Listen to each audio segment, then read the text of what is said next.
Monsieur le Président, Messieurs les Présidents, Madame le Secrétaire perpétuel, Mesdames, Messieurs, au cours de cette table ronde, nous allons entendre d'éminents scientifiques, médecins, qui vont nous apporter leur éclairage, leur expertise et nous permettre de dégager un certain nombre d'idées clés qui vous seront offertes à la discussion. Je remercie beaucoup Jean-François Bach de m'avoir donné l'opportunité de m'exprimer. Et j'ai retenu des propos qui ont été tenus jusqu'alors un certain nombre de termes clés, d'expressions clés. L'homéostasie hédonique, avec sa rupture dans ce qu'on appelle le processus de l'addiction ou du comportement addictif, l'usage banalisé, la massification du phénomène social d'usage des écrans, le moment privilégié du biberon avec le bébé qui exerce ses ajustements anticipés relationnels avec sa maman, avec son partenaire, l'utilisation non accompagnée qui a été soulignée par Serge Tisseron et la fuite du déplaisir par l'adolescent qui recherche vraiment sur les écrans des partenaires qui le comprennent et qui l'écoutent. Et puis Yvan Twitou qui nous parle de la désynchronisation des rythmes circadiens et de l'organisme en général. Alors, je pense que cette table ronde va évidemment encore enrichir tous ces concepts et ces questionnements, puisque nous avons la chance d'avoir Pierre Corvol, qui était un spécialiste de l'homéostasie, de ces phénomènes qui permettent de vraiment réguler notre milieu intérieur en interaction avec le milieu extérieur. Anne Fagot-Largeau, qui est une spécialiste, une historienne, une philosophe, qui s'intéresse aux sciences du vivant et qui va, j'en suis certaine, aborder les questions débattues à propos aujourd'hui sous l'angle épistémologique et éthique. Et puis Marie-Rose Moreau, qui est psychiatre, on va dire une de nos chefs de file dans le domaine de la pédopsychiatrie et qui est spécialiste de la vulnérabilité et des milieux différents, qui vont interagir avec ces enfants en situation de vulnérabilité et les fragilités induites. Voilà. Donc, Monsieur Corvol. Il fallait bien, je dirais, un homme âgé, réparé de la fracture numérique. Donc, je suis un néophyte qui a appris sur le tas. Je ne donne pas le biberon, mais quand même, je vois bien que ma fille ne donne plus le biberon maintenant, mais mes petites filles ont été biberonnées en tout cas, et avec les outils écran que j'utilise après de passer du Nokia simplistique de base à maintenant l'iPhone sans faire de réclame. Je suis bien de cela. Alors, je voudrais quand même poser quelques questions. D'abord, puisqu'on est ici à l'Académie des sciences, je crois à mes collègues qui viennent de parler, pour savoir comment avoir des chiffres. Parce que finalement, on a donné des pourcentages de façon assez allusive, mais on ne peut pas, j'ai l'impression encore, réellement se fonder sur des éléments extrêmement solides. Mais vous avez parlé l'un ou l'autre de cohortes qui se mettent en route. Donc, ce qui m'intéresserait, c'est de savoir sur quelle base ces cohortes sont conduites, sur quels critères. Est-ce que, par exemple, ce sont les données qui vont être enregistrées sur veille ou l'activité nocturne qui va pouvoir être enregistrée et corrélée à quel type d'information? Est-ce qu'il va y avoir, en fin de compte, à l'insu de chacun d'entre nous, des éléments pour pouvoir apprécier le retentissement de l'ouverture d'un iPhone durant la nuit? Deuxième question qui concerne peut-être plus Yvan Twitou, c'est sur le rythme nictéméral, certes, mais est-ce qu'il y a sur un rythme circannuel, par exemple, des effets qui pourraient être dépistés du fait de l'utilisation des écrans? Et puis, pour aller justement encore plus dans une problématique endocrinologique, est-ce qu'on pourrait imaginer que la puberté ou des événements endocrinologiques, justement, sont retardés ou avancés? Je reconnais qu'il y a énormément de facteurs confondants, mais justement, on arrive à un temps où on va utiliser des données massives. Est-ce qu'il y a, ce sont des questions, hein, des recherches qui vont nous permettre d'avancer sur ces sujets-là? Voilà, je vais m'arrêter là. Simplement, je voudrais dire que quand même, comme sujet âgé, je pense que les écrans ont eu pour moi, mais non, mais c'est vrai, un effet extraordinairement bénéfique. Quand j'oublie quelque chose, je fais comme tout le monde, je regarde sur Wikipédia et j'ai une mémoire augmentée, dont je me flatte, parce qu'il faut chercher vite. Et ça, c'est le point intéressant, d'ailleurs. Donc, moi, je suis un très grand partisan des écrans. Voilà, je pose les questions en toute simplicité pour animer un petit peu le débat.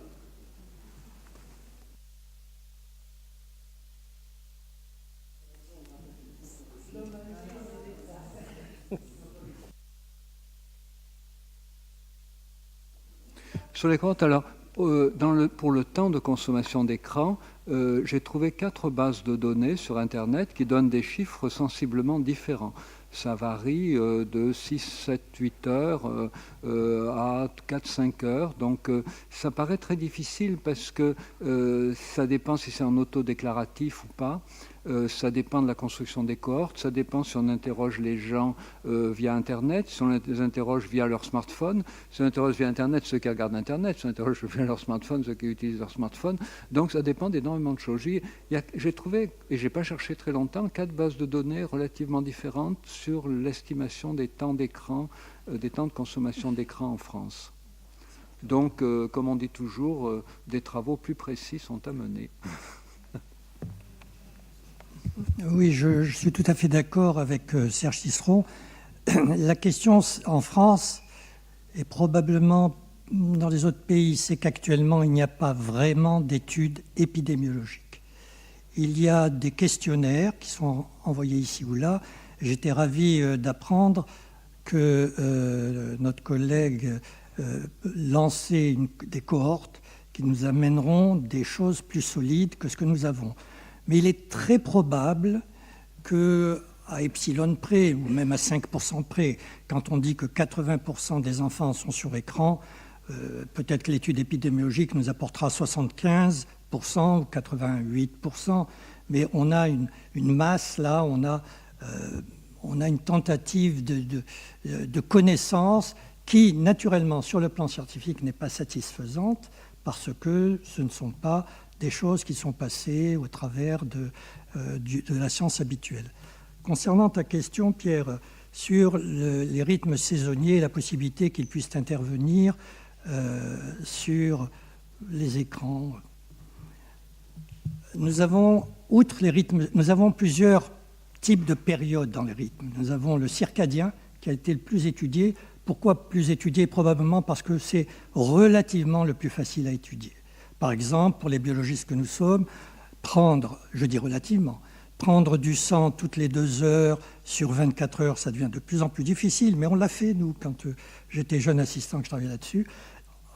Toutes les 2 heures, donc sur 24 heures, c'est relativement facile, on le fait sur un certain nombre de personnes, et on sort des choses. Et on se rend compte, en faisant ça, qu'il y a un certain nombre de variables qui changent pendant la saison. Et on dit à ce moment-là que la saison module la rythmicité circadienne.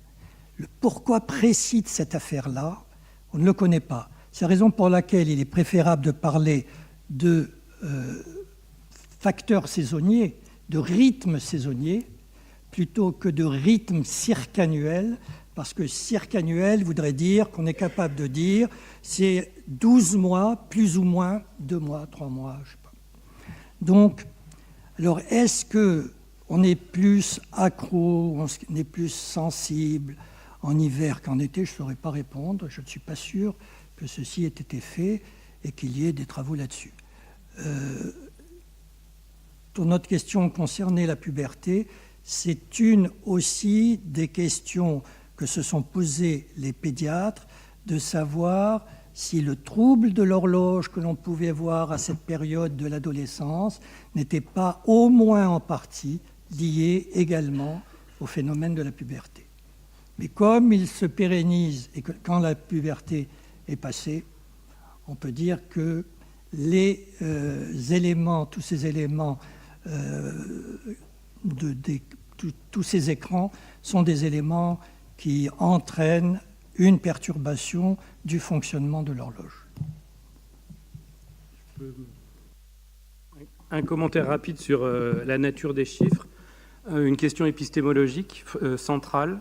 Ce qui concerne les usages relève plutôt des études d'usage que des études épidémiologiques. Et il existe 2 gros outils francophones qui travaillent là-dessus. Le premier, c'est le CREDOC, qui fait une étude de consommation des ménages français depuis 30 ans, qui a un volet consommation des biens numériques fiable depuis les années 2000.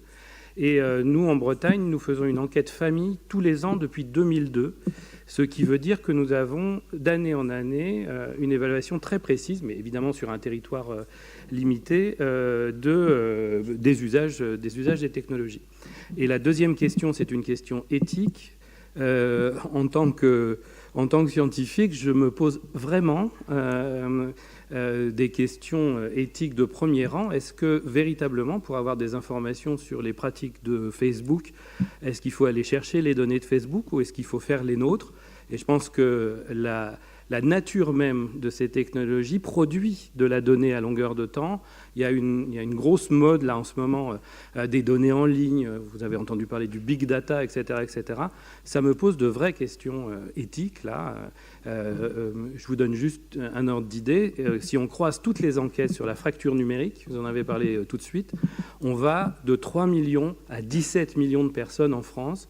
On va dire toutes les enquêtes faites par des services publics, enfin des groupes de recherche. Tout dépend finalement de la nature de la question qu'on va poser et de la définition même de la fracture numérique. Donc on a probablement un vrai travail à faire entre les statisticiens, les épidémiologues, les démographes, enfin tous les gens qui font des études d'usage. Et ça, on ne l'a pas fait. Enfin, il n'y a pas d'espace de concertation encore aujourd'hui en France.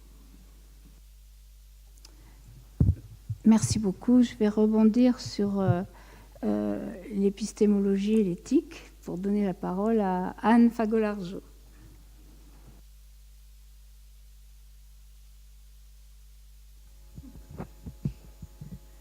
Je voulais vous répondre en parlant de formatage. Il me semble que ce dont nous parlons, à savoir l'universalité des écrans maintenant, c'est une étape nouvelle du formatage humain, si on peut dire. Quand les êtres humains ont commencé à se promener sur la Terre, il n'y avait pas d'école. Et on était formés par le jour, la nuit. Et puis on a inventé l'école. L'école est une espèce d'effort de standardisation de l'être humain. On les veut à peu près pareils, sachant à peu près les mêmes choses. Pourquoi ? Pour que dans l'ensemble, ils s'entendent bien ou pour... je ne sais pas. En tout cas, c'est un premier formatage. Et ce à quoi on assiste actuellement, me semble-t-il, c'est un nouveau formatage qui est beaucoup plus universel que ce qui se fait dans les écoles et qui, pour ainsi dire, se fait tout seul, c'est-à-dire n'a pas été réfléchi dans les ministères ou les directeurs d'école, mais qui se fait comme ça. Et nous nous sentons désemparés parce que nous pensons qu'il y a là-dedans quelque chose qui n'est pas bon. Mais il y a aussi sûrement quelque chose de bon là-dedans, qui serait peut-être que les êtres humains se ressemblent plus alors qu'ils sont de plus en plus nombreux. Est-ce que je me trompe ? Une autre manière de regarder les normes telles que je vous les ai présentées tout à l'heure. Le processus, je n'ai pas eu le temps de développer, mais on va dire globalement, pour les sciences humaines et sociales en France, il y a 2 grands courants de travail sur les usages des technologies. On va dire le courant diffusionniste qui utiliserait vos mots, en fait. Les technologies sont conçues, elles se diffusent, presque la théorie du ruissellement, sans que les sujets humains aient quelque chose à dire là-dessus.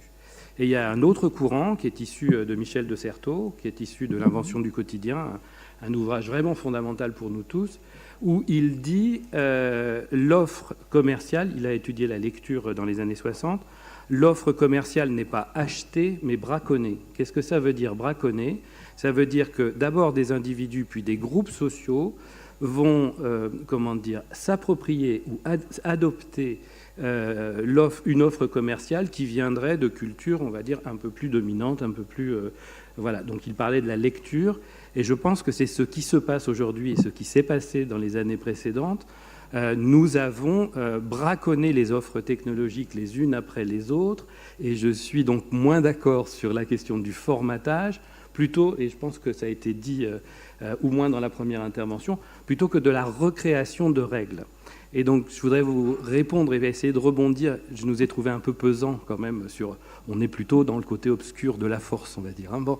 Et il s'avère qu'il y a un ouvrage très réjouissant de Dominique Pasquier, ma collègue sociologue de Mines Télécom, qui vient de publier un ouvrage sur les pratiques numériques des familles populaires. Et elle dit des choses terribles pour nous. Par exemple, l'e-administration dans les familles populaires, c'est terrible. Enfin, l'administration de l'État, c'est terrible, alors que nous, on aime bien déclarer nos impôts, mais pour eux, c'est terrible. L'usage du mail, c'est terrible. Et puis, en même temps, ils nous disent, YouTube, pour nous, c'est une nouvelle école, parce qu'il y a les tutoriels, on peut bricoler, etc., etc. Et je trouve que dans les signaux faibles sur lesquels on pourrait s'appuyer, Serge a renvoyé ça à la fin, il y a cette question-là. C'est peut-être pas... Si on dit c'est un nouveau formatage civilisationnel, c'est très déprimant quand même. Oui. Si on dit c'est la reconstruction de normes dans lequel, si on fait des correctifs d'inégalité, si on fait des correctifs culturels, si on fait des correctifs de territoire, on va peut-être pouvoir agir, ça l'est un tout petit peu moins. Voilà. Et je préfère le terme norme que le terme formatage. D'accord. Merci de la question. Merci. Autre question ? Qui souhaite intervenir? Est-ce que... Oui, monsieur Bach. Madame. J'avais juste un commentaire, parce que dans notre travail, nous avions interrogé les ophtalmologistes, en particulier Michel Pack, je ne sais pas s'il est là dans la salle, il devait peut-être venir. Parce qu'il y a un autre effet de la lumière qui inquiète, c'est l'effet de la lumière sur la rétine. Alors, je vais simplement vous poser la question, mais il n'y a pas de réponse aujourd'hui, nous a dit Michel Pack, à savoir qu'il y a une rumeur qui court selon laquelle la lumière des écrans pourrait abîmer la rétine, altérer la rétine de façon irréversible. Et même, chez les sujets plus âgés, précipiter la DMLA. Alors c'est terrible d'entendre ça. Si c'est vrai, c'est épouvantable. Bon, heureusement, pour l'instant, il n'y a pas de preuve scientifique qu'il en est ainsi. Alors, je voulais vous le signaler parce que c'est quand même une des questions qui se posent dans les conséquences médicales de l'exposition aux écrans. Alors, ça ne veut pas dire que c'est pas vrai, je vous ai dit, mais rien n'est prouvé. Oui, je suis tout à fait d'accord avec vous. Il n'y a absolument aucun... Il y a beaucoup de travaux contradictoires dans la littérature, DMLA, lumière. Beaucoup de travaux contradictoires.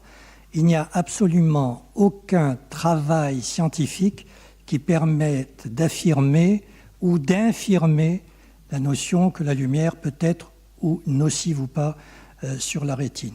Il faudra probablement voir les rétines de ces enfants qui sont exposés au long terme. Moi, ce qui m'inquiète beaucoup, c'est le devenir de ces enfants qui ont été biberonnés par les écrans, et s'ils continuent leur biberon à l'âge adulte, qu'est-ce qui va se passer? On a un modèle qui n'est pas vraiment un modèle, mais on a le travail posté avec ce qui se passe, l'exposition à la lumière la nuit. Doublement du cancer du sein, dans certaines conditions, chez les travailleurs et travailleuses postées. Des travaux nombreux qui vont tous dans le même sens, épidémiologique, montrent que ça va de 1,5, un risque relatif qui va de 1,5 à 3, donc disons 2 en moyenne. Que va-t-il se passer chez ces enfants, adolescents, adultes, qui ont été intoxiqués par cette lumière, et en particulier la lumière bleue?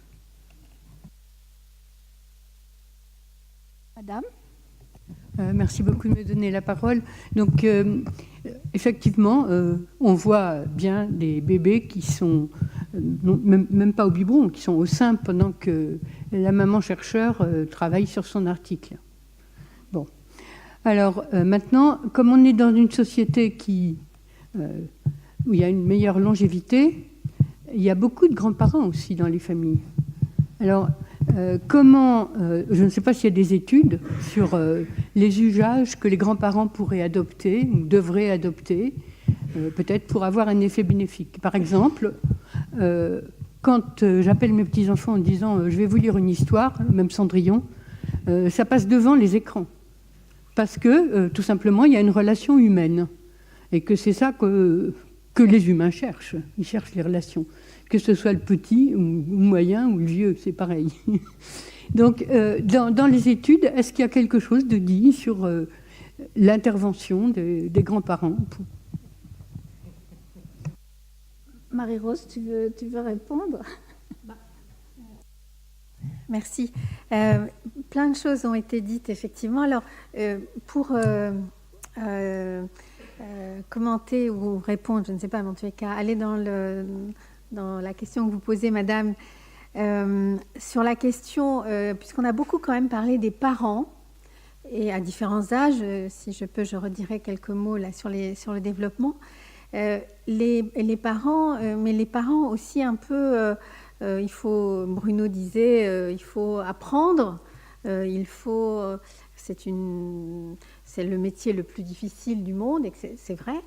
Et on sait aussi qu'on n'élève pas les enfants tout seuls, et qu'il y a tout un système de portage autour des enfants et d'être avec les enfants, et que c'est aussi un signe, à mon sens, que les parents soient amenés à alors faire autre chose, parce qu'ils ont l'habitude, mais surtout qu'ils soient peut-être dans une situation où ils sont un peu désarçonnés avec ces bébés et cette solitude autour des bébés, et qu'à ce moment-là, les écrans, on l'a vu, les écrans, on peut les utiliser pour 1001 choses, et qu'à ce moment-là, ils continuent leur vie avec les écrans.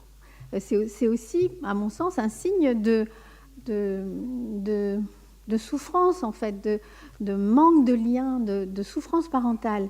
Et effectivement, que d'une certaine façon, on réhabilite tous les systèmes, nous on appelle ça les systèmes de commères, ceux qui sont mères avec, qui aident à porter les enfants, qui aident à faire avec les enfants, qui aident à devenir parents. Les grands-parents, mais aussi des tas d'institutions ou de personnes dans des familles élargies ou dans les transformations familiales aujourd'hui, où effectivement on va ne plus être seul pour élever les enfants. Ça, je crois que c'est un point extrêmement important qui, comme toujours, les nouveaux usages, les nouvelles technologies viennent aussi mettre en évidence des difficultés de notre société, de ce travail-là, de ce travail au sens philosophique et au sens expérientiel du terme. Donc je trouve que cette question est importante. Et si vous me permettez, je peux prolonger sur 2 points. Le premier point, c'est qu'un certain nombre de choses qui ont été dites aujourd'hui, qui sont effectivement très importantes, et on voit bien pluridisciplinaires apportées par des disciplines différentes, concernent la France et le monde occidental. Mais cette question d'utilisation d'écran, d'utilisation de téléphone, d'utilisation d'Internet, moi je l'ai vu dans les camps de réfugiés, dans des camps de réfugiés. avec Médecins sans frontières, où dans des situations de rupture, de transformation, de guerre, de grande précarité économique, etc., effectivement, c'est extrêmement difficile d'être parent, c'est extrêmement compliqué, et Internet nous aide à le faire. Alors plus ou moins bien, de manière parfois pas du tout adaptée pour les tout petits, avec une surstimulation, une solitude relationnelle et en même temps une surstimulation liée à cette lumière, à ces images, à cette excitation qu'il peut y avoir. Mais la manière dont nous on se pose sur finalement l'impact de cette technologie sur la question parentale, sur la question du développement des enfants, ce n'est pas qu'une question qui appartient à notre société, elle appartient vraiment au monde contemporain, et on a mis en évidence aussi des différences sociales à l'intérieur de notre société, mais aussi entre les pays, entre le nord et le sud, on va dire, pour dire très vite. Et je trouve que c'est, en ce sens-là, c'est une question transnationale, c'est une question transculturelle aussi pour moi. Et je crois qu'il faut que cette perspective-là doit nous importer. Alors le deuxième point, c'est en ce qui concerne effectivement cette notion dans le développement de vulnérabilité et de protection. On a vu un certain nombre d'éléments déjà très importants, et je voulais juste en situer un pour chaque âge. Pour les bébés, et j'ai commencé par cela et les parents, on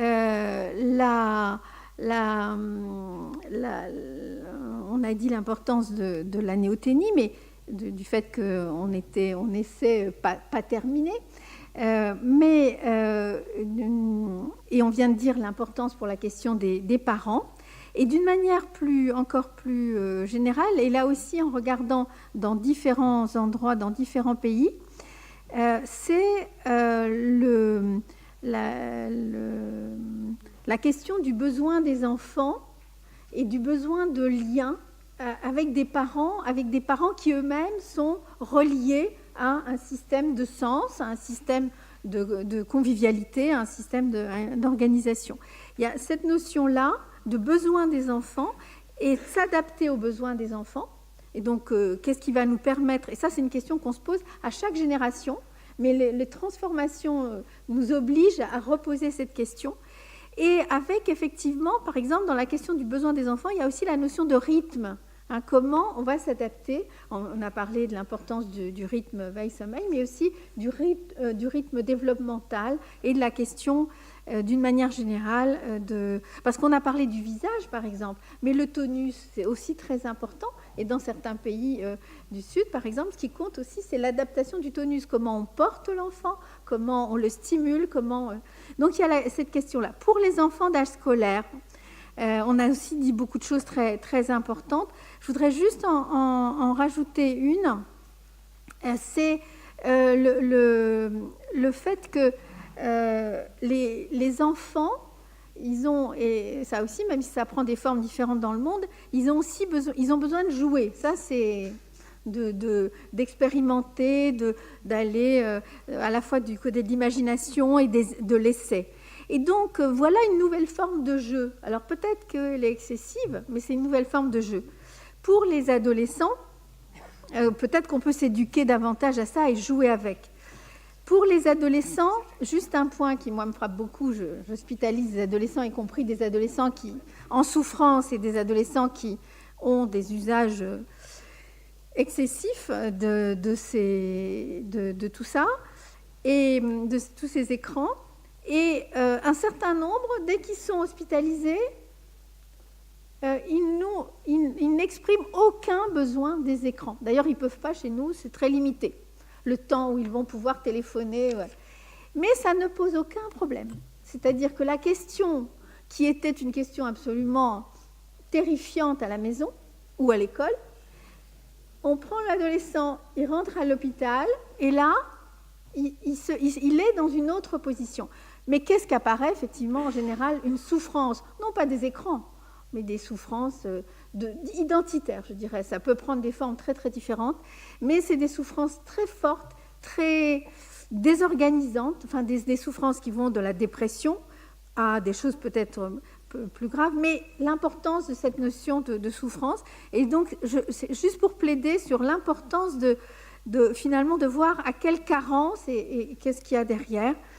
Et on parlait de le fait qu'il n'y a pas d'études épidémiologiques, mais encore moins d'études intersubjectives ou d'études sur ce que ça fait à l'intérieur intrapsychique, on va dire.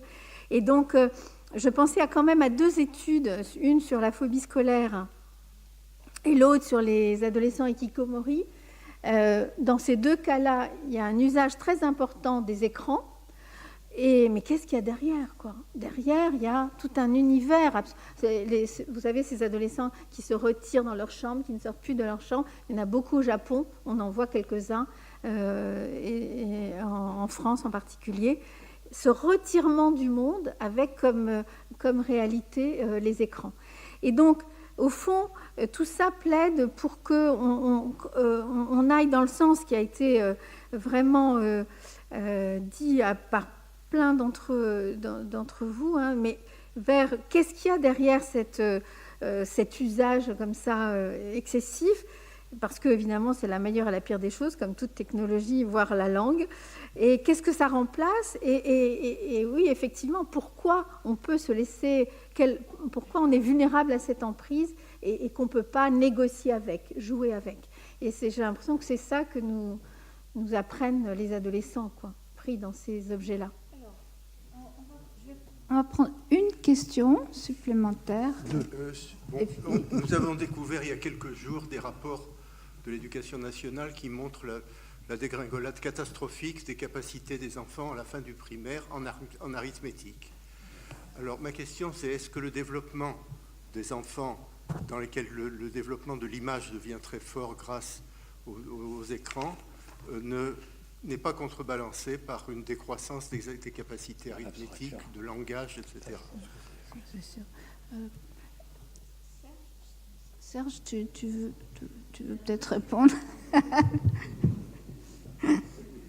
Alors, oui, alors, autant que je sache, d'autres pays dans lesquels les enfants utilisent beaucoup les écrans ne connaissent pas cette chute des performances en mathématiques. Donc, courbes qui montrent des chutes qui ne sont pas aussi violentes qu'en France, mais qui sont très fortes aussi. Ailleurs aussi, même en Europe, même aux États-Unis. Et dans les pays asiatiques aussi, ils ont une chute des résultats en mathématiques parce qu'ils sont des gros utilisateurs d'écran. Donc voilà, ce que je veux dire, c'est qu'il ne faut pas se précipiter sur des corrélations qui correspondent à nos a priori, et il faudrait attendre d'en savoir un peu plus. Alors, à ma connaissance, alors peut-être Pascal a une réponse à apporter. Les études sur les niveaux en mathématiques sont des études de, comment dire, très élevées, ce qui a été, enfin très élevé, avec des protocoles et des comparaisons internationales qui demandent à être fouillées et à être vraiment comparées. C'est un peu comme tenter d'étudier le degré de pollution des villes et l'apparition de maladies. Je pense que les épidémiologistes qui sont autour de moi voient bien la difficulté du sujet. C'est multifactoriel, c'est-à-dire qu'il y a pas mal de collègues qui ont travaillé sur l'introduction de pratiques numériques innovantes dans l'apprentissage des mathématiques et qui démontrent sur des cohortes finalement assez importantes d'une dizaine ou d'une quinzaine de classes des effets très bénéfiques sur l'apprentissage des mathématiques. Je serais tenté de dire ça tombe sous le tense. Quand on maîtrise un robot, qu'on commence à coder, qu'on fait de la programmation pour construire tout un tas de trucs, il est évident que la visualisation de ces concepts mathématiques est plus facile à différents âges. La question, c'est une question d'organisation globale du système scolaire et de comment, je suis désolé de le dire comme ça, mais de comment on enseigne les mathématiques hors du numérique. Faudrait pas prendre bébé avec l'eau du bain, on parlait des bébés. Il me semble qu'on a une vraie question. Enfin, je ne suis pas non plus spécialiste, j'ai des collègues vraiment spécialistes des didactiques des maths dans mon équipe. mais il ne faudrait pas prendre cette chute finalement progressive depuis le début des années 50 uniquement à l'aune des écrans. Je pense qu'il y a une vraie question de quelle place ont les mathématiques dans notre système scolaire, de comment on l'enseigne, etc., etc. Oui, mais je pense quand même que... alors après, il y a d'autres... Je peux vous en donner plein, en fait. Il y a d'autres interprétations. Les collègues de sociologie des professions disent c'est parce que les professeurs des écoles sont massivement aujourd'hui issus des sciences humaines ou des lettres et qui sont moins bons en mathématiques. C'est un peu contestable aussi. On aurait pu les accompagner et les former. Enfin, il peut y avoir plein d'autres raisons. Donc, il me semble que la réduire à l'attention captée ou à l'envahissement des écrans sur la sphère cognitive, c'est peut-être une des raisons, mais clairement sur les mathématiques, c'est pas la seule.